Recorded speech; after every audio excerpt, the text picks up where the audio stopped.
السلام علیکم ورحمۃ اللہ وبرکاتہ۔ محترم بھائی نے لکھا جی 9 اور 10 محرم کے روزہ کے بارے میں کوئی حدیث ہے؟ جی محترم بھائی، یہ 10 محرم کا روزہ یہ تو نبی صلی اللہ علیہ وسلم رکھا کرتے تھے، صحابہ بھی رکھا کرتے تھے۔ پھر نبی علیہ الصلوۃ والسلام نے جو ہے یہود کی مخالفت کے لیے یہ فرمان جاری کیا کہ لئن بقیت الی قابل لأصومن التاسع، اگر میں آئندہ سال زندہ رہا تو میں 9 تاریخ کا روزہ رکھوں گا۔ اگلا سال آنے سے پہلے نبی علیہ الصلوۃ والسلام دنیا سے چلے گئے، یعنی آئندہ سال محرم ان کی زندگی میں دوبارہ نہیں آیا۔ آپ علیہ الصلوۃ والسلام دنیا سے چلے گئے، وفات پا گئے۔ تو اب علماء کے درمیان اس مسئلے میں اختلاف ہے۔ کچھ علماء کہتے ہیں کہ صرف 9 کا روزہ رکھنا چاہیے، کیونکہ نبی علیہ الصلوۃ والسلام نے مخالفت کے لیے یہ کہہ دیا کہ اگلے سال میں زندہ رہا تو 9 کا روزہ رکھوں گا۔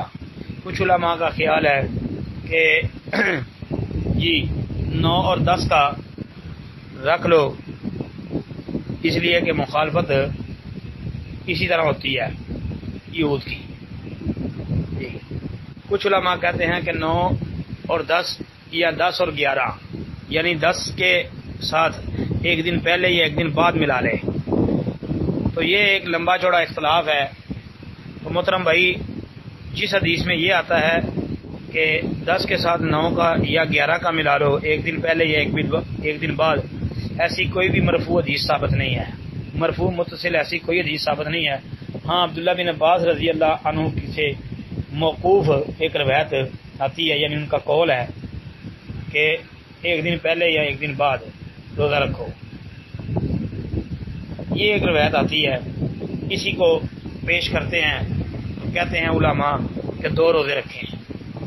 باقی بھائی اس مسئلے میں لڑائی جھگڑا نہیں کرنا چاہیے، جیسے کسی کو سمجھ آتی ہے۔ اگر کسی کو یہ سمجھ آ جائے کہ ایک روزہ صرف 9 کا رکھ لے تو مخالفت ہو جاتی ہے تو وہ 9 کا رکھ لے۔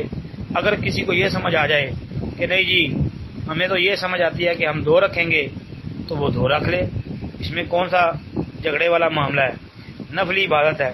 بلکہ میں سمجھتا ہوں کہ اس مہینے میں کثرت سے روزے رکھ لیں تو وہ بہت بہتر ہے، کیونکہ صحیح مسلم وغیرہ کے اندر حدیث ہے کہ نبی صلی اللہ علیہ وسلم نے فرمایا کہ رمضان کے بعد افضل روزے جو ہے وہ اللہ کے مہینے محرم کے ہے، شہر اللہ المحرم، یعنی اس مہینے کو اللہ کا مہینہ کہا ہے، اور اس کے مہینے رمضان کے، اس مہینے کے روزے رمضان کے روزوں کے بعد سب سے زیادہ فضیلت والے روزے ہیں۔ تو اس لیے بھائی جیسے کسی کو سمجھ آئے ویسے وہ عمل کر لے، لڑائی جھگڑا نہ کرے، نفلی عبادت ہے۔